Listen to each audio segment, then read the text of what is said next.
Hello everybody, Michael Reno Harrell here with Mostly Acoustic. We've got a good show for you here today. My friend Al Petteway, fingerstyle guitar player extraordinaire. As a matter of fact, Acoustic Guitar Magazine put him in the top 50 guitar players in the world. This guy's something else, and he's a load of fun. We visit with Al and his wife Amy high on a mountain in western North Carolina and tell stories, have fun, but mostly we're going to get to see some of the most amazing custom-made guitars and old vintage guitars, and we'll get to hear Al play. Ooh, I'm going to cut my fingers off after this. Woohoo! Al Petteway, stay tuned. This is good.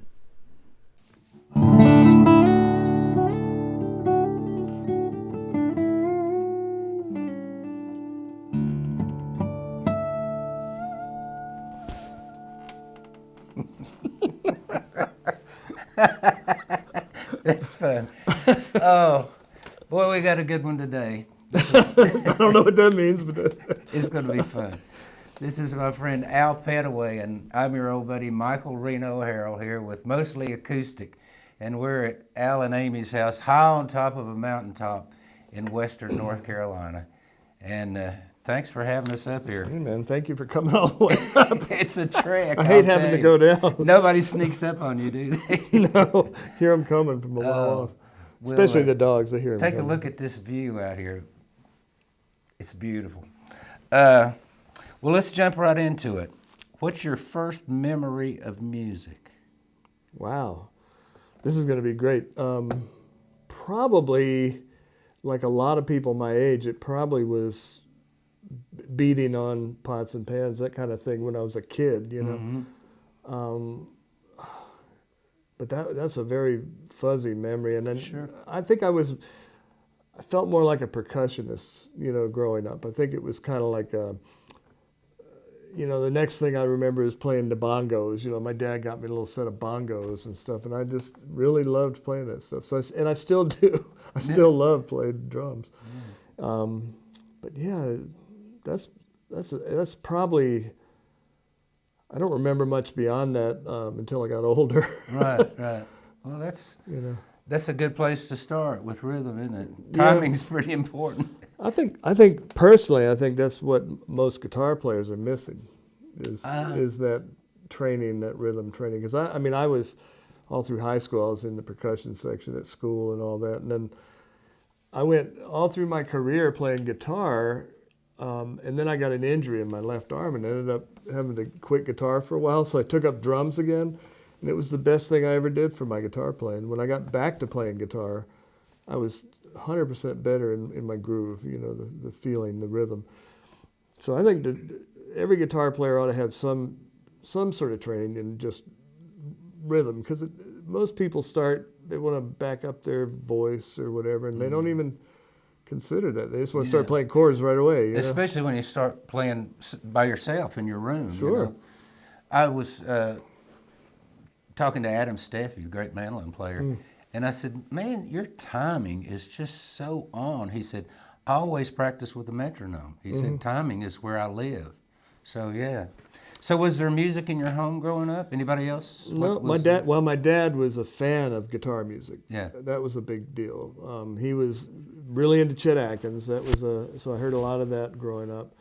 And in fact, that's how I got my first guitar, was my dad. So, you know, I said, I wanted to play like the Beatles or something in '64. I was like, or '63, I guess it was. I said, I want to get a good guitar. I had a crappy little Sears guitar, which I wish I still had, but, you know, anyway, he said, when you learn how to play Chet Atkins, I'll get you a good guitar. Play like Chet Atkins. So you had to learn to play like Chet on a Stella. So the thing is, he didn't expect me to try.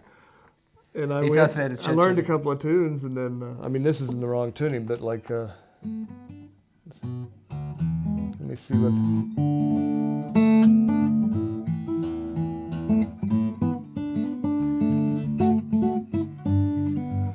Yeah. I've been in Dadgad now, trying to play a song that I play in standard, which gets really tricky. Yeah, Dadgad is tricky enough for me. So, do you remember what point in your life you thought, that's who I am, that's what I'm going to be? Do you remember when that occurred? I would. Maybe it wasn't an epiphany, but around what age? Well, I know that when I was in junior high, I started playing in bands. And so obviously at that point I wanted to be someone like the Beatles or the Rolling Stones, you know, as Sure. a kid. And then as I was lucky enough to play with, I played electric guitar all through that time. My dad ended up getting me a Gibson 335. That was your first good guitar? Yeah, I played Windy and Warm and I'm a Pilgrim, and he took me right to the store and got me the Gibson ES 335. It's a pretty good place to start. Yeah. What kind of amp, do you remember? Yeah, it was a Silvertone 112, you know, and I just sold that recently. And then later on I graduated to the 610 Silvertone. I've been trying to clean out here. I had a little stack of old amps that were hanging out, and I got rid of them. But anyway. Do you? There's one electric guitar that I see in this room right off. Do you play electric much? Do you mess with it at all? I do more for myself now. But I did consider last year doing an electric album. When I was having more trouble with arthritis, I decided, well, I need to play on lighter strings or something, you know, because I'm one of these guys that likes to have mediums on all my guitars, and in order for me to go to a lighter string, I had to really change the way I played a little bit, you know, and so I thought, well, maybe I'll go back to electric, you know, because I wasn't having as much trouble pushing those strings, you know. I know. But I've got medium strings on all my electric guitars. I do too, but and my buddies come over and they go, "What is this, barbed wire?" You know. Wow. It sounds better, but I mean, it's just the way. But I'm used to that feel, you know. Yeah, but there's still, I think the difference when I say I have heavier strings on the electric or something, I'm talking about they're not 13s. They're 11s or something. Yeah. You know, whereas on the guitar I'll have 13s. Yeah, and that on the acoustic guitar. And now I'm using, like this set, I'm guessing, Amy probably hasn't changed the strings. So Amy's been playing my guitar for a long time, but I usually do mediums here, lights on these three, and then a medium here. And that's because I spent a lot of time in DADGAD tuning, you know. And this guitar was made for me with a slightly longer scale just to get that extra, even with light strings, I can really punch it if I have to. Yeah. So who were your early influences other than the Beatles and the Stones? Obviously, that's what was on the radio, but when did that acoustic bug sort of get hold of you? I would say probably later in high school. I'm going to probably say late 60s because I don't think I was really even aware there was such a thing as folk music. You know, my dad and my mom, they listened to, you know, my mom listened to Elvis, my dad listened to Chet Atkins, you know. So, yeah. And then the only other thing I ever heard was 101 strings, you know, in the house. So all my friends were into rock, and I was in a rock band. And later on in high school, I was playing in a band that did like Hendrix and all this really like Cream, that kind of stuff. But at the same time, I was in a folk group.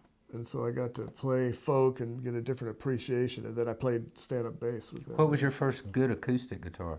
I don't know what we would call good. Let's see. Nowadays, I would say that I couldn't afford a Martin at the time when I started playing solo acoustic gigs on weekends, that kind of thing. And I was working part-time at a music store. And they were importing these Martin copies. And so I bought one of those, and that thing sounded great. And so you can't tell from the pictures that it's not a Martin, you know. The lawsuit Takamines or something. Yeah, it's not Takamine, but it was a Nagoya or something like that. Yeah. But it was just a great guitar, you know. Yeah. The biggest difference is it had Brazilian rosewood, but it was plywood, you know. So. Yeah, laminated. But the top was solid. Yeah. And I wish I still had that guitar, actually.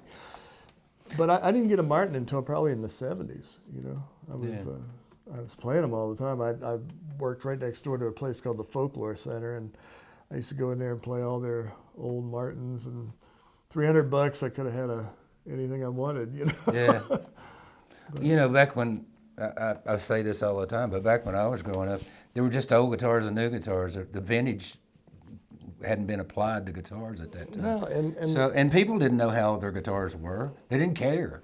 No. Oh, that's a 1953. Who cares? Yeah. Well, I mean, that was that's the thing. I know that on that wall in that store, they were all that old, at least, just the 60s, you know, maybe newest ones. Yeah. Because we were in the late 60s at that point. Right. So, I mean, they would have been, you know, maybe, but almost all, it was a guy named Joe Latham. Do you know him? Know the name. Yeah, he's down in Fredericksburg. He's a repair guy.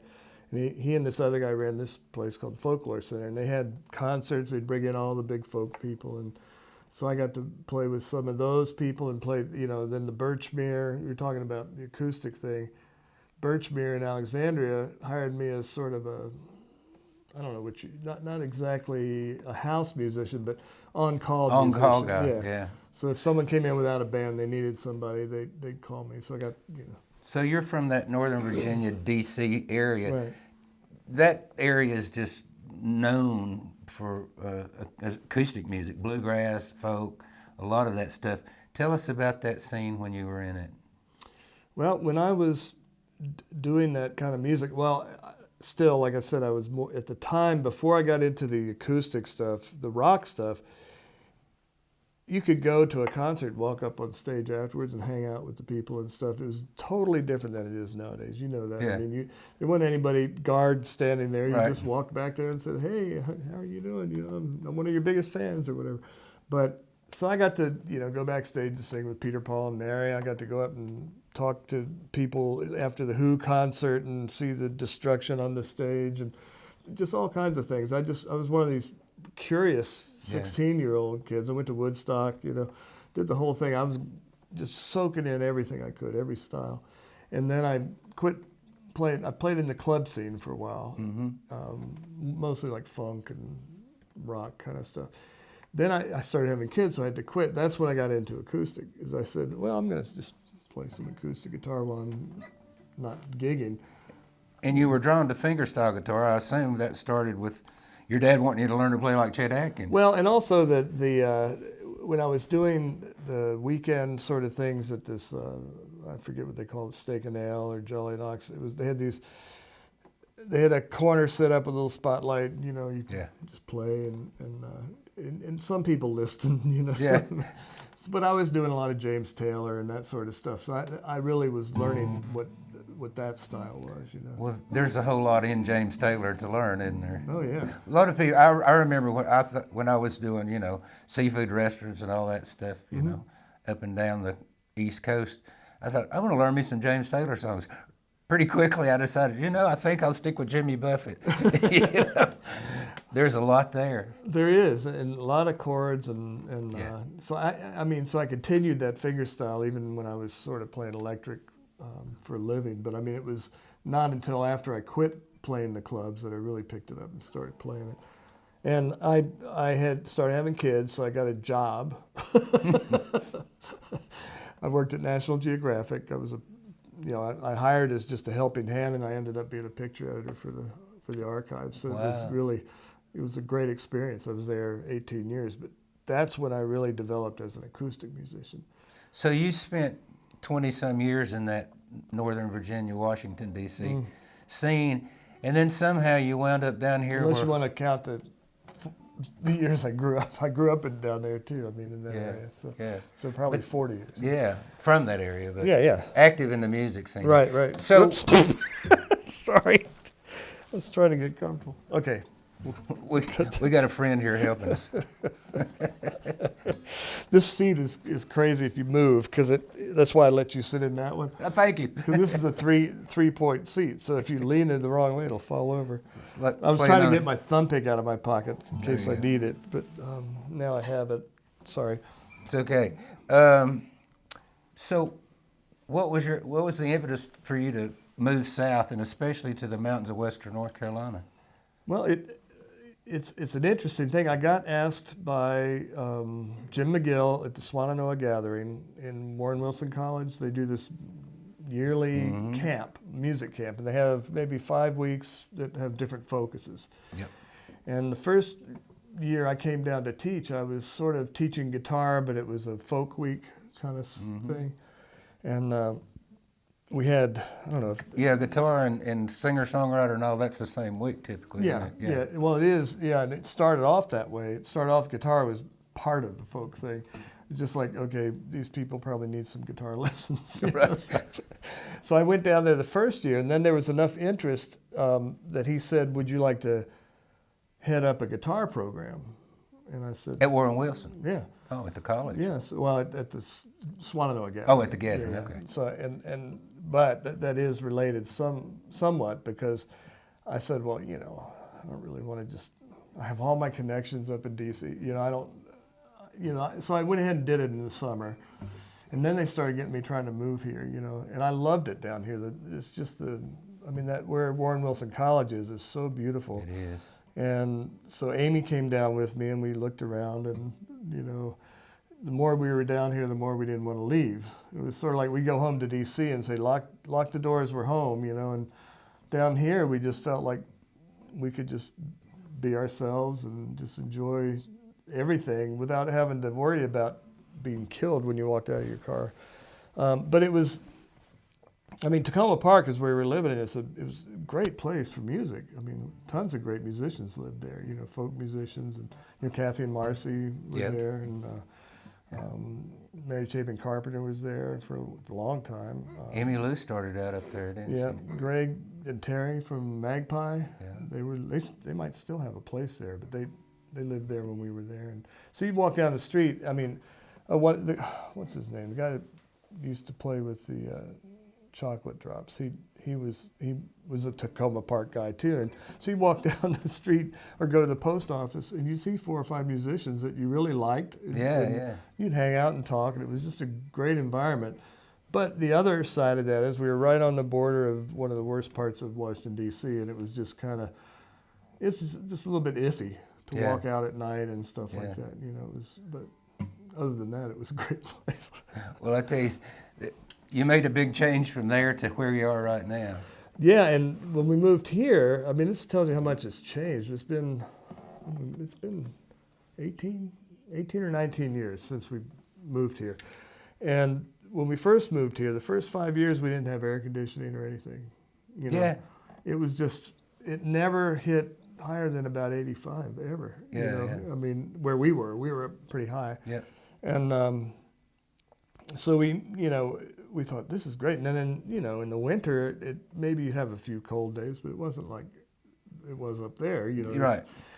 And it wasn't as humid, which has gotten to be more humid now. But at the time, everything just seemed like it was really perfect living conditions.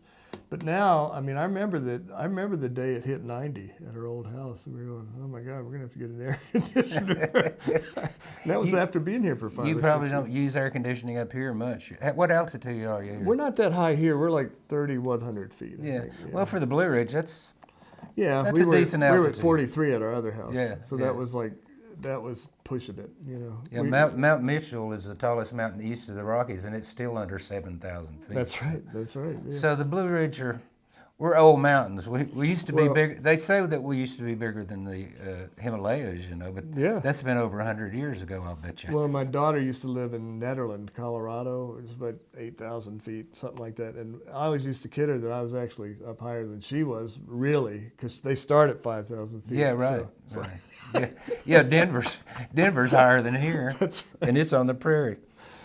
Well, we're Facebook friends, and I see I never see your picture or Amy's picture, but I see your pets all the time. Well, now we really need to get some pictures made.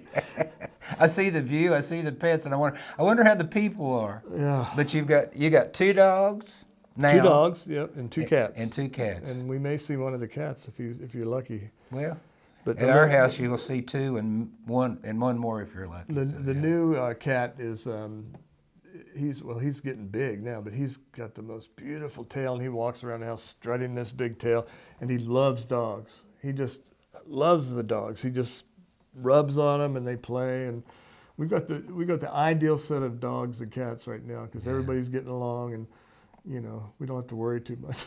We had that one other time, but all 3 of those are dead now, so we're kind of like, we've been going through animals thinking, oh, we'll never have another one like that, and somehow we lucked out, and we ended up with 2 great dogs and a great cat, and then an old cat. We got her when we moved here, so yeah, she's getting up there 17 maybe. How's your touring schedule? Are you cutting back? Oh, way back, yeah. Me too. I've been doing what Amy and I do, and what I do as a solo is long weekends. That kind of thing. And then we come home. Yeah, I know. I'm going out for 2 weeks, and to me that's torture now. It used to be, you didn't think anything. 2 weeks was a short tour, but I'm like you. I like to go out and come back and out and back and out and back and back as much as possible anymore. Well, the good thing, and it's probably the same with you, is I couldn't have done that in the old days, but now I can get just enough money to make it worthwhile to do that and not have to work 5 nights a week. Plus, you're teaching online now. You're Skyping, I know. Mm-hmm. So how does somebody discover how to get you to teach them to do what you do? Wow. Well, they need to come here really if they want to learn that, because I can't broadcast it. No, I'm No, I mean if somebody's interested in doing online lessons, how do they can send me an email at alpetteway@me.com, and what we do is my Skype address is al.petteway. I'm not one of these people that has all these aliases, because my name is kind of an alias already, it seems like. But it's so they can get in touch with me that way, and then what I do is I set up one lesson at a time. It's not like a weekly thing, unless they want to. Yeah. But at the end of the lesson, we'll pull our calendars out. And we'll say, okay, when do you want to do this again? Great. And it's pretty informal. It's pretty informal. In fact, I have one student that is maybe bi-weekly, I would say. He's sometimes weekly, but I'll get to the end of the lesson sometimes and realize we haven't even played guitar. And I'll apologize and say, you don't have to pay me for this. And he goes, oh no, I love that just as much, because a lot of them just want to spend an hour with you. Yeah. Yeah. And some of them can play the guitar almost as well as I can, but they just can't do, what I'm doing. So that's why they're taking lessons. They're looking for a little extra. Yeah. That's great. Tell us about your association with Dream Guitars. How'd that start?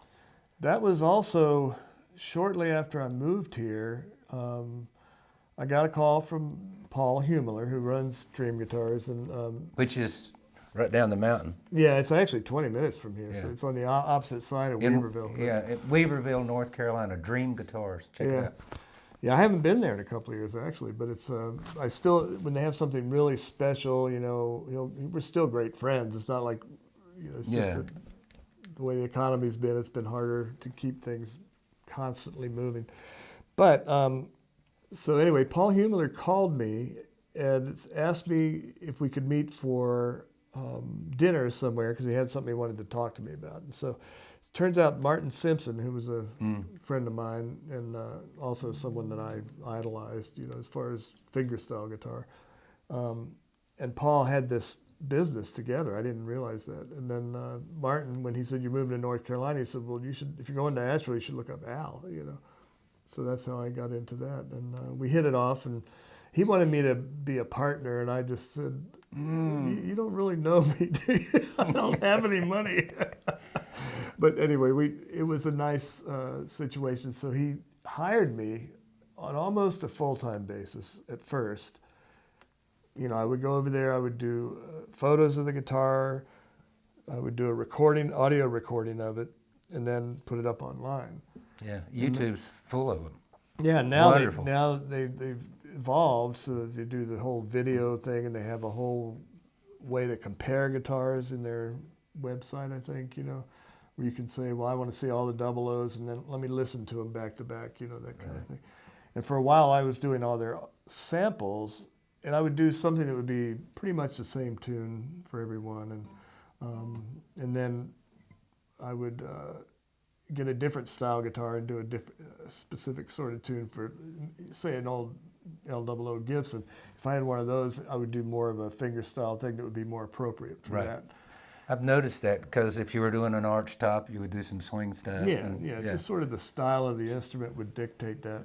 And I tried to do something that would be similar enough so that if you were jumping through those videos, you could actually compare the thing with a set of headphones and say, that's, They're great. The audio is really good on them. Well, and we always try to make sure they were strung the same way. And of course, if I'm playing, I try to play about the same hardness for each style of guitar. Yeah. I mean, if I'm playing an old blues tune, if it's an old guitar, I might pull out a thumb pick. But I try to stay away from those there because most of the guitars I have are really nice new guitars. Yeah. Yeah. This one, I don't even know if this is clean. But this is one I got through Paul, actually, originally. Well, let's look at some of your favorite guitars. Tell us about this one here. Well, this is a special one. As you can see, my signature is inlaid on the 12th fret, and I signed all the labels. So this one was a guitar. I fell in love with a similar guitar to this at Paul's, and I got in touch with Bill Tippin, the builder of this guitar. And, where is he? He's in Marblehead, Massachusetts. Mm-hmm. And he said, yeah, he'd love to make me a guitar. And he said, and then he called me back and said, would you consider doing an Al Petteway model? Because I told him I had some things I wanted to do. Yeah. You know?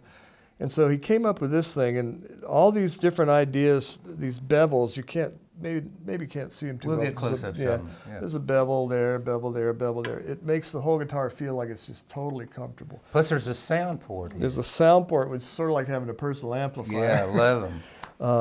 So this guitar was sort of the cream of the crop. He went all out on it. I didn't have to pay the amount that a person buying it would, but I would never pay that much. I just couldn't, you know. This one would sell for $27,000 new, you know. And so I told him, I said, I can't. This thing would only be worth when it's old. Yeah, look at it now. It's all beat up. It's probably worth more. That's it. No, So, but it's got this, you know, incredible old Brazilian rosewood, yeah. And really, I like how he does. It's a lot of inlay, but it's all very subtle, just little tiny lines, and so it doesn't look garish, you know. No, it doesn't. Even it's pearl bound, but just and all the way around barely. the fingerboard. Yeah, incredibly small. Yeah, he's kind of known for doing these little tiny things. Beautiful, ebony. The peg head overlay is absolutely striking. Yeah, Amy thinks that looks like a Chinese guy or something. I forget, with robes on, but yeah, it's an amazing piece. And then this scalloped thing is just a touch I like, you know, so he did that for me. And it's a 25/7 scale, I think, which is slightly longer. Yeah. And that was originally because I play in a low tuning a lot of the times, dadgad, and then also lower into C. You know? Right, so the string tension starts out up a little more and then lightens up as you tune down. Yeah, That's great. so right now it's in dadgad, so this one's tuned down a step, and so are these two. And that, with the extra length, that makes the tension sort of stay where it would be if it was in standard, you know. Right. So it feels really good. And then if I go down, I can go down to an A. It's still got plenty of resonance. It's not flopping.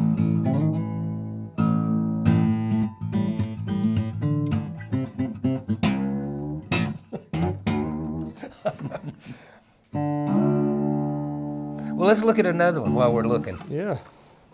These are your road guitars, aren't they? They are, yeah. Well, this one is starting to be. This is my current favorite, and I know people would kill me for saying I put a pickup in it, but I have K&K pickups in all my gigging guitars. So do I. And this one, on these, I put these little 1/8" plugs in, and I buy these cables that are made for that, so they're really nice cables. Which you don't have to increase the sound hole size or the pinhole size to a 1/2 inch, or right. you know, like you would have to if yeah, you put so a regular jack just, in. This So just you're replaces not. This guitar could go back standard really easily. Yeah, and the only thing is you have 3 little pickups that are glued onto the bridge plate, but those could be popped off with a little knife and then sanded down and you're back to original condition. So it's not like it's. Anyway, this guitar, just when I picked this up the first time. And what year is it? 1926. Yeah, and it's A Martin. 1926 Martin 0018. Right.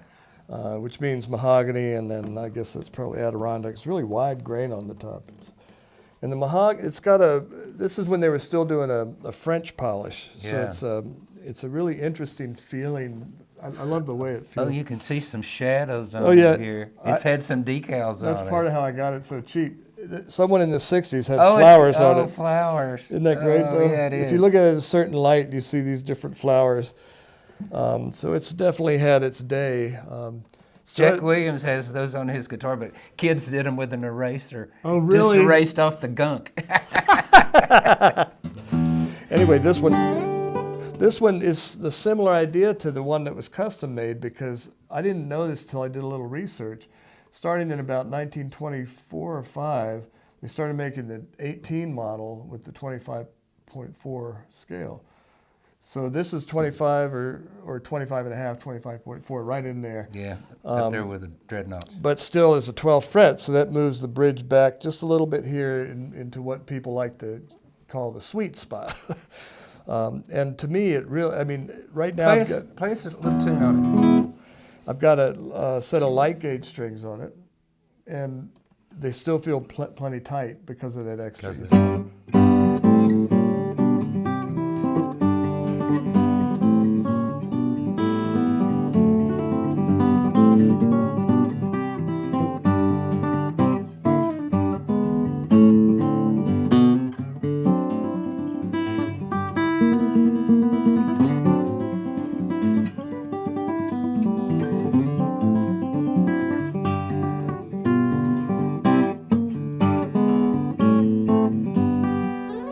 Yeah. Should have tuned it. It's folk music. I have a habit of picking up a guitar and just starting to play. Oh, I know, I do too. And then I realized, like, I think a few seconds checking it would have been good. One thing that is funny, that we talked about this earlier on this guitar, it took me a long time to get used to the tuners because they're a lower ratio. 6-to-1. So just tuning it a little bit gives you all this distance, you know. The good thing is I can go to dadgad, just a couple, just a little turn. So then I'm in dadgad and I can do, you know, like.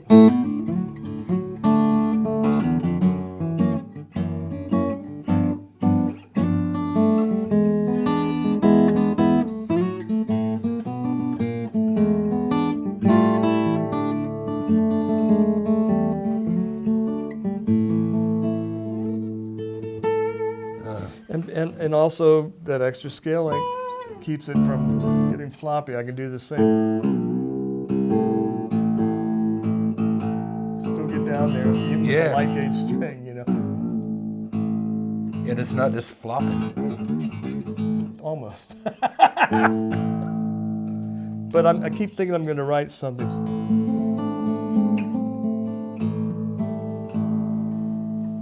Write something with a low A in it. I just haven't done it yet. I've been playing with it, but it's not happening yet. Well, it's a great old guitar.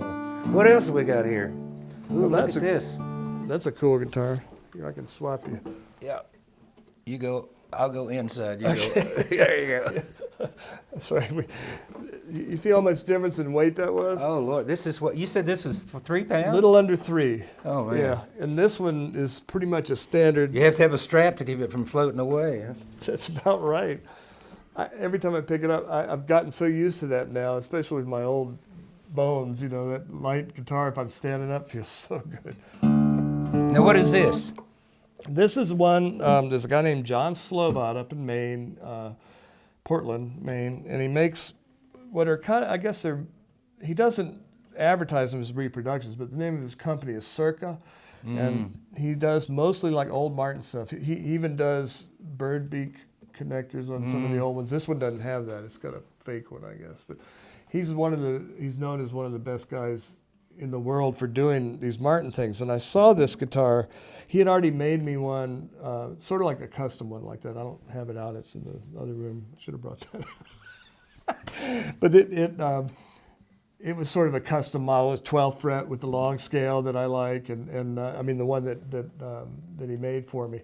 And then this one I saw he had just finished it, and I said, well, is that already sold? Because they're almost always sold. And he said, no, I just did that on spec, and I'm just, I said, well, can I buy it? So I bought it. This is one he did just where he kind of imitated the whole. He didn't do the bar frets on this, which is fine because I don't. These are ever frets? These are the new metal. What's that called? I think they call them ever frets. I've got them in one guitar. Yeah, they should have lifetime frets. They have kind of a gold color to them, so I like that a lot. And but it's got instead of an ebony rod inside it has a carbon fiber rod, carbon graphite rod. And so still no truss rod. My two favorite guitars, one that old Martin and this one, neither one of them has a truss rod. I mean, it is a truss rod. It's not an adjustable truss rod. Yeah, they always put Right. something in there. Now, what are the back and sides? Well, this one's interesting because it's Adirondack top, really nice. And then the back is let me see, this is not Brazilian, but it's the closest thing to Brazilian I've ever seen. Brazilian. It's, what do they call it, Madagascar. Yeah, but it's really tight grain. It's probably too dark for you to see it, but it's a very beautiful grain and dark wood. And so that I started playing this thing, and it was kind of tight, and I Waverly tuners. It's long scale as well, 25 and a half or something.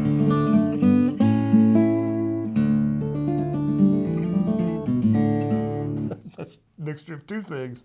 But yeah, this one has that kind of very clear sound too, and the guitar, believe it or not, is light. I mean, it felt really heavy after that one. Yeah. But because not having the metal rod in the neck makes a huge difference when I'm standing. It doesn't want to. No, it's just totally balanced. It's not headstock heavy. Play us a little something on that. Let's hear it. Okay, well, let me play you this. Well, I can keep it open if you want it for comparison. Oh, it's whatever you like. Yeah, I was going to say this is one that I know people like to hear me play.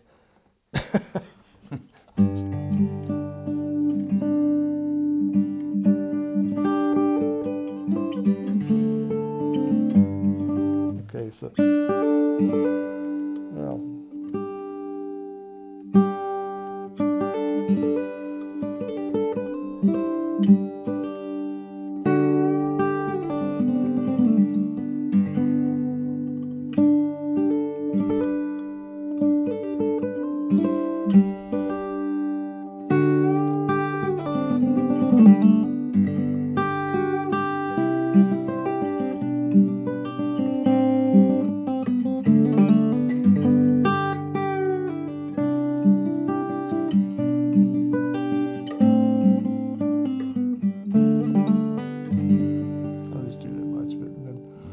That's beautiful. Doesn't that sound pretty? What's that called? That one's called Spindrift. Yeah. And it's been a favorite ever since I first recorded it. And that tune was written when I hurt my left arm, and I was telling you earlier I had to take some time off and play drums. Well, I really didn't quit playing guitar. I just ended up coming up, I'd heard about this dadgad tuning, so I put a capo on, put it in dadgad, and then I started writing tunes with 1 and 2 fingers. And using my right hand more, because at this point it was my left arm that was screwed up. And the doctor said, you're going to have to take about 2 years off. I said, that's not going to happen. Yeah. So I started, and it was like a cloud with a silver lining, because when this happened, I ended up writing some of my best tunes, I think. Just put that capo on and put it in that tuning and made it so that I could just do these pretty things with 1 finger. That whole song doesn't move out of this position. It never changes. Even the second half, which is faster, it goes.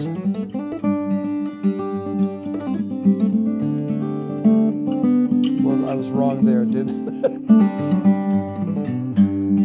So this whole.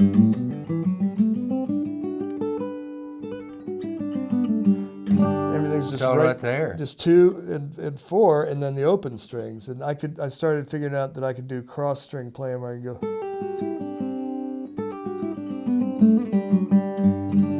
And you get this pretty harp sort of sound. Yeah. And I'm only using 1 finger to play that chord, and maybe 2 on this one, 1 on this, 2 here. Well, you make it look easy. Well, the thing is, it is easy. If you've played guitar and you want to play in this tuning, it'll start giving you ideas right away. And so being a songwriter, people say, why do you use all those different capos? It's to start in a different place, because you tend to go back to those things that you're comfortable with. And to get new stuff, you need to go somewhere new. Well, yeah, and if you want to have that open string quality, whether it's, any style, I like having open strings in the thing, and I could play things with bar chords. If you wanted me to play something in E flat, though, since this is a D, basically a D tuning, I would just put the capo on the first fret and play in D, because I can then go back to using one or two fingers. I can do like jazz, you know, like horn licks. Listen. I could play along with a sax player who's playing an E flat, like Coltrane or somebody. You know, you could play by just putting that down and then playing in dadgad and playing one or two fingers. Yeah. Like, what's that one? I can't remember.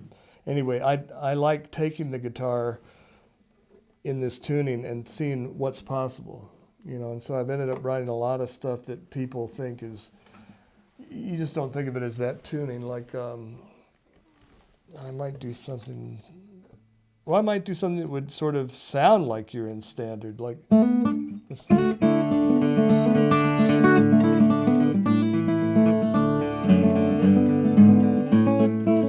know, just some sort of pattern, and I'll play that, or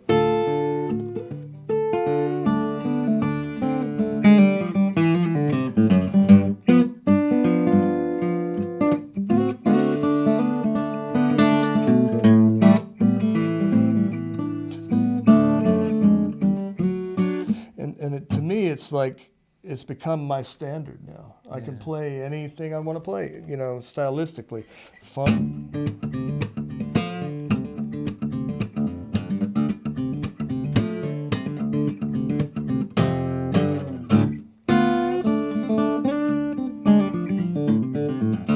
So, and then I started going out of that to key and started learning to play in G and B flat and all these, but without the capo.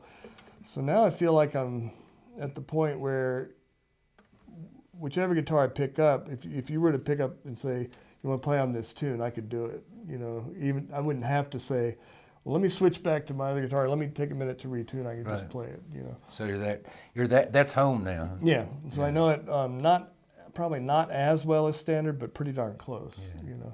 And some chords I play in here, I can't even play in standard. So, I mean, you know, because of the voicings. So. Those open strings, that makes all the difference in the world. Yeah, especially. Well, and I do the same thing on standard tuning when it comes to open strings. I'm always anytime I can use one, I do. Yeah, I like it. Plus, part of that is because I'm lazy, but it's also because I like the sound, you know. Yeah. But I mean, you know, I learned originally doing all those jazzy sort of chords, which I can still do. But in dadgad, they actually feel easier to me. Yeah. Like this would be like your G major 7th, minor 7th.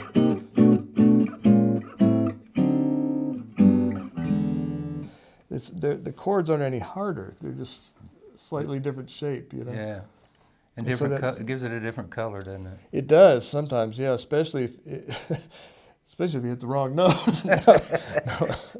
But I do find myself falling into playing things I wouldn't normally play, because I'll start off, say in C and G, start off playing, and then I'll realize that, okay, then my C, where's my C? Okay, well, here's my normal C. What if I just played that? End up with a perfect C9 chord.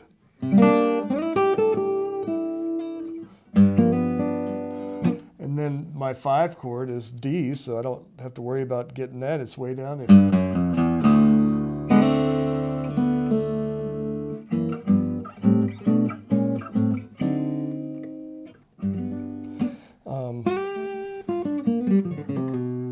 I can play bluegrass. What's fun is I can play the bass line, because I can. I know you get that alternating. Then I go to the 5 chord, you know, and in the licks, you just have to know your G's there and not there. So you'd be going. These 3 haven't changed. So you get, instead of a lick I might do where I have these 2 barred and play a lick here, those notes would be there in standard, and it would sound like, okay. But in dadgad, all it does is take that down to the 7th, and it still sounds cool. So, you know, it's a neat change. Like, so when I first started trying to play styles that I had never played in this tuning, I just started with chords I already knew, and then found out some of them work really well. Yeah, that's even better. Well, there you go, folks. A free guitar lesson and Dad Gad from Al Petteway. It is fun. I mean, you know, I'll be teaching at that Swannanoa Gathering again, too. I do that. I used to run it for, 20-some years, and then I decided to retire. I started having some issues, and now I'm feeling better, so I'm going to go back and teach 3 classes this year, so that'll be fun. Yeah. But Swannanoa Gathering, it's easy to find out about. It's a whole week of just forgetting everything else and just diving in really deeply into whatever you're into, Celtic and folk and songwriting, and just check it out. There's just tons of stuff. And you'll be with like-minded people, and you'll forget to eat, and you'll stay up all night. That's what happens, yeah. They even have a week now that's called, it's Fiddle Week, Banjo Week, and Mandolin Week are all the same week. Right. So you can make bands. Yeah, that's much more fun than Guitar Week in a way, because Guitar Week, it's like all these guitar players, but Guitar Week, the one I teach at, coincides with Folk Week, Contemporary Folk Week. And so there's a lot of singer-songwriters. Yeah, and I like a lot of those people, so I end up playing on the concerts with them and hanging out with them, and so we interact a lot. It's not, you'll still have plenty of circles of songs and bluegrass and stuff. People bring other instruments. Yeah. But it is, when you go to something like Celtic Week or Fiddle and Banjo Week, it's a different flavor walking around the campus, Old Time Week, because you've got all the instruments there already, and you've got all these little groups of people jamming and playing. I like to bring different instruments when I go now, I'll bring my banjo or my slide guitar, lap slide, and I'll play that instead of guitar, because there's plenty of guitar players. That's too many. I think probably as soon as there's too many. Well, Al, it's been a great pleasure to visit with you. I'm glad you were able to get a chance to. We usually see each other somewhere out there, and it's nice to see you at home. Yeah, home is this is definitely my home, and the problem is we become hermits now. We just don't want to go anywhere. We stay home. I'm getting to be more and more that way myself. Yeah. Well, folks, thanks for tuning in. This is your old buddy Michael Reno Harrell, mostly acoustic. Stay tuned. We got a lot of other stuff coming. Our great friend Al Petteway. Thanks again. See you guys.